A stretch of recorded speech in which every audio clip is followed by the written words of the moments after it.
ইসাদ ভাই এটা তো বেসিক্যালি একটা ফ্যামিলি লিভিং বলি আমরা, হ্যাঁ। তো নিচে তো আপনার ড্রয়িং রুম আছে, আর একটা ফ্যামিলি লিভিং করলেন।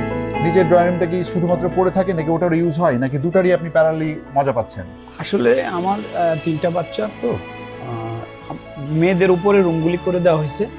মেয়েরা আসলে বোনদের সাথে খুব আনন্দ ঘন যে মুহূর্তটা, এটা আসলে উপরে লিভিং রুমটাতে ওরা করে, এবং ওদের যেই টিভি দেখার যেই প্রোগ্রামগুলি ওরা মানে স্বাচ্ছন্দ্যে দেখতে পারে। আমি যেমন ধরেন খেলা দেখতেছি, ওরা কার্টুন দেখবে। আচ্ছা, ওদের আমার মধ্যে একটা মানে ডিসটেন্স হয়ে যায়, এই জন্য ওদের জন্য একটা আলাদা একটা ইসাদ ভাই ইও আছে এখান থেকে কান্দিলি খুলে দেবে। গার্ডেনও তো আছে, জি, এখান থেকে গার্ডেনের উপর থেকে নেমে আসছে, এগুলো দেখা যায়। হ্যাঁ হ্যাঁ, আচ্ছা আচ্ছা। আসলে এই জায়গাটা এমন ভাবে করা হয়েছে, এটা ডুপ্লেক্সের ওইটা অটোমেটিকলি, হ্যাঁ এটা অটোমেটিক করা হয়েছে।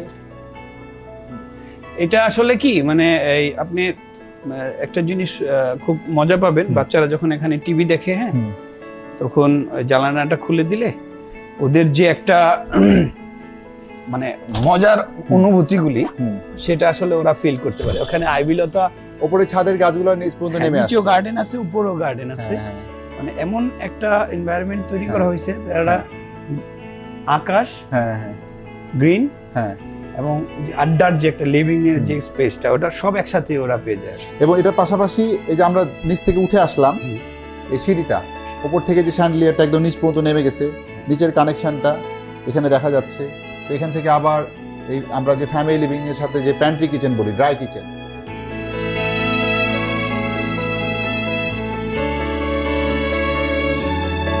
আসলে আমরা তো ছোটবেলায় গ্রামে খোলামেলা পরিবেশে বড় হয়েছি, অনেক সবুজের মধ্যে বড় হয়েছি। আসলে ঢাকাতে তো এটা পসিবল। তো এই বাসাটার মধ্যে আমি চেষ্টা করেছি যে বাসাটা খোলামেলা হইতে হবে, যেহেতু এটা সাউথ ফেস হাউস, প্রচন্ড বাতাস আমার বাসায় আসতেছে, এবং সবুজটা যেটা, এটার পরিমাণ অনেক বেশি, কারণ উপরে ছাদে প্রচুর গাছ লাগানো হয়েছে, সেন্টারগুলিতে প্রচুর গাছ লাগানো হয়েছে, জানালাগুলি এত বড় বড় দেওয়া হয়েছে যে খুললেই বাতাস, আলো বাতাস চলাফেরা করে, এবং এখান থেকে আকাশটা খুব কাছ থেকে দেখা যায়। হ্যাঁ, তো সবকিছু মিলে আমি একটা শান্তি নীল করার চেষ্টা করেছি। আপনার বাচ্চাদের সাথে যে জায়গাটা উপভোগ করেন, এটা বেসিক্যালি আপনাকে কিন্তু এই ধরনের ফ্যাসিলিটি করে দেওয়া হয়েছে। নিচে যে কিচেনটা আছে, কিচেনের পাশাপাশি আপার লেভেলে আপনি বারবিকিউ করলেন, হ্যাঁ, আপনি হট প্লেটে কিছু গরম করলেন, কিছু জিনিসপত্র রাখলেন, এগুলো সব, এবং ছোট্ট একটা সিঙ্ক দেওয়া হয়েছে ইসাদ ভাই, এবং সাথে ওই সেম ভাবে নিচে যে ওয়াটার ফিল্টার ছিল, সেম ভাবে ওয়াটার ফিল্টার ছোট একটা, আবার একটা washing machine, double door fridge, আবার এখানেও built in oven, grill oven, এবং ফ্যাসিলিটিস গুলো দেওয়া হয়েছে। ওদের যে চকলেট এবং ওরা যাতে নিজেদের মতো করে জিনিসগুলো নিতে পারে, এবং নট অনলি যে কিচেন, এটাকে যাতে খুব মনোটোনাস না লাগে, একটু ব্রেক করে আমরা জিনিসপত্র রাখি, যাতে ওদের মতো করে সাজাতে পারে। একটা পেন্টিং দেওয়া হয়েছে, পুরান ঢাকার ঐতিহ্য, বাংলাদেশের ঐতিহ্য। হ্যাঁ, আর বেসিক্যালি এই জায়গায় আমার তো 3 মেয়ে, ওরা আসলে ওদের স্কুলের বন্ধুরা, ফ্রেন্ডসরা আছে, ওখানে বসে আড্ডা খাওয়ার জায়গা তৈরি হয়ে যায়, ওদের একটা মানে স্বাধীনভাবে ওরা বসে ছোট কমিউনিটি, হ্যাঁ, এটা জায়গা তৈরি হয়ে যায়। আপনাদের সাথেও যেমন খাচ্ছে, ওদেরও ফ্রেন্ড সার্কেল মিলে আপার পোর্শনে ওরা যাতে আড্ডা মারতে পারছে। আড্ডার জায়গাটা খুব দরকার, আমাদের বড়দের জন্য যেমন দরকার, ছোটদেরও দরকার।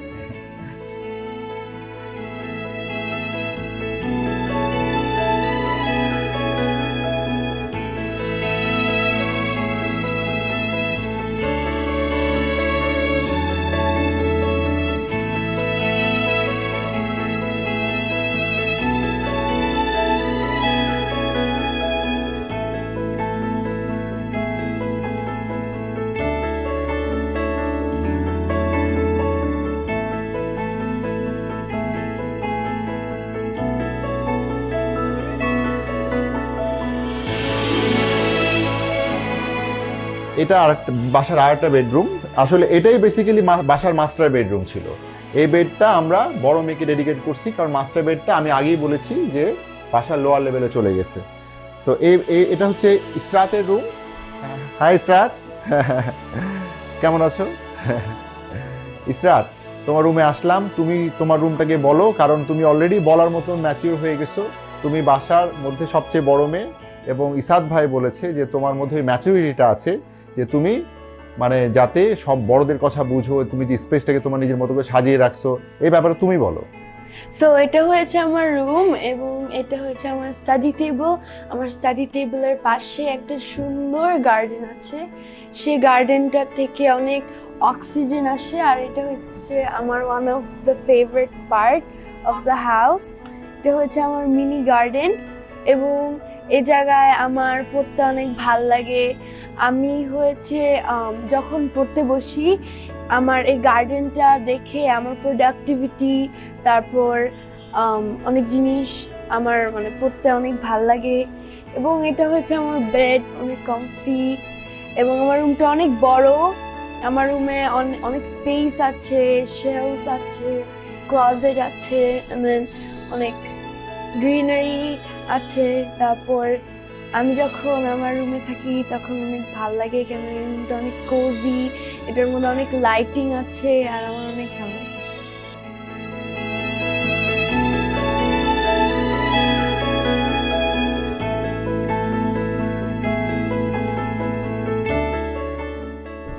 ইসরাত, তুমি তোমার রুমের সম্পর্কে বললা, তুমি কি এই রুমটা এনজয় করতেছো? হ্যাঁ হ্যাঁ, আমি আসলে এই তোমার বাসার এই গার্ডেন, হ্যাঁ, এপাশে যে তোমার বেড, হ্যাঁ, এবং এটার যে ম্যাটেরিয়াল দেখো, তোমার রুমে ইনডাইরেক্ট লাইট আসতেছে, হ্যাঁ, এই বেডের মধ্যে যে ফ্রেমগুলো তৈরি করা হয়েছে, এপাশে যে ল্যান্ডস্কেপে গার্ডেন রাখা হয়েছে, এবং তোমার ক্যাবিনেটেও দেখো, তোমার ক্যাবিনেটে দুইটা ক্যাবিনেটের মাঝখানে আমরা একটা গ্যাপ তৈরি করে তোমার জন্য ল্যান্ডস্কেপ তৈরি করে দিয়েছি। আবার এইখানেও এই কর্নারটাকে কেটে দিয়ে যাতে একদম অবস্ট্রাকশন না তৈরি হয়, এটাকে কাট করে দিয়ে তোমার জন্য এখানে তোমার স্পেস তৈরি করে দিয়েছি, তুমি তোমার মতো করে সাজাতে পারো। আমি এই জন্য অনেক পেইন্টিং করে আমার পেইন্টিংও রাখতে পারি এবং মানুষ দেখলেই সুন্দর দেখতে পারে আর লাইটিং অনেক সুন্দর। Thank you Ibnath, thank you.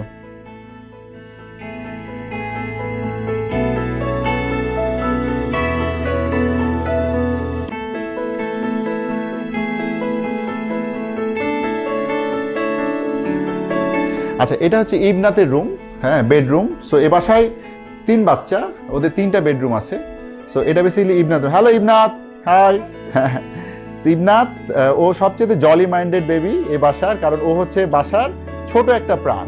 ও যদি বাসাটায় না থাকে, ও যেভাবে শাউট করে, অন্যদের সাথে খেলে, পুরো বাসাটাই একদম অন্ধকারাচ্ছন্ন হয়ে যাবে, কারণ ও বাসাটা ওর চিৎকারের মাধ্যমে, খেলার মাধ্যমে বাসাটায় আনন্দ করে। ইবনাথ, তোমার এই জানলাটা পাশে কি গার্ডেন আছে? তুমি এটা খুলে রাখাও তো।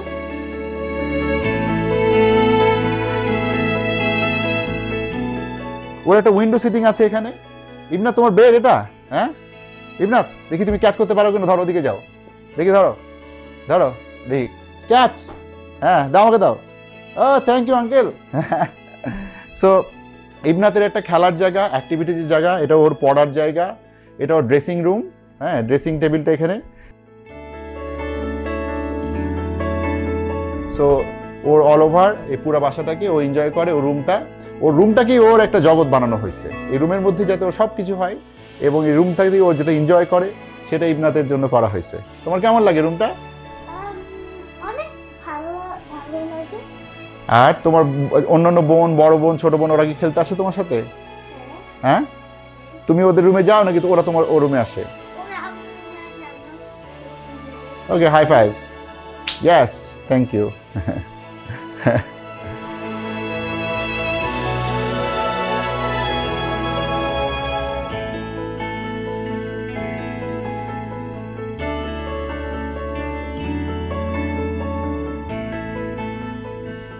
এই রুমটা হচ্ছে ইরিশার রুম, এই বাসার সবচেয়ে ছোট বেবি। তো ও আসলে খুবই ছোট। সো ওর রুমটাকে আমি এক্সপ্লেন করছি, ওর রুমটাকে কীভাবে তৈরি করা হয়েছে। এটা আসলে ইরিশার খেলার একটা জায়গা, এবং এই খেলার জায়গাটাকে এমনভাবে তৈরি করেছি যে খেলার পাশাপাশি বাসার অন্যান্য যে বড় বোনরা আছে বা বাবা মা আছে, তারাও যাতে ইরিশার সাথে এসে খেলতে পারে। সো এটা বেসিক্যালি আমরা উইন্ডো সিটিং বলি, এবং এখান থেকে ডুপ্লেক্সের নিচের লেভেলে যে গার্ডেনটা, সেটা কিন্তু উপভোগ করা যায় এবং পুরো রাস্তাটা দেখা যাচ্ছে। সো এখান থেকে যদি আমি উঠে যাই, তো ওর বেসিক্যালি একটা স্টাডি টেবিল তৈরি করে রাখা হয়েছে, ওর একটা বেড, একটা ওয়াল ক্যাবিনেট, আর ওর জন্য একটা খেলার জায়গা। তো ও যাতে এখনই ও খেলতে পারে এবং পরবর্তীতে এই জায়গাটা ও খেলার সাথে সাথে ওর বাবা মা এবং অন্যান্য বোনদের সাথে উপভোগ করতে পারে। এটাকে, এই রুমটাকে এভাবে তৈরি করা হয়েছে।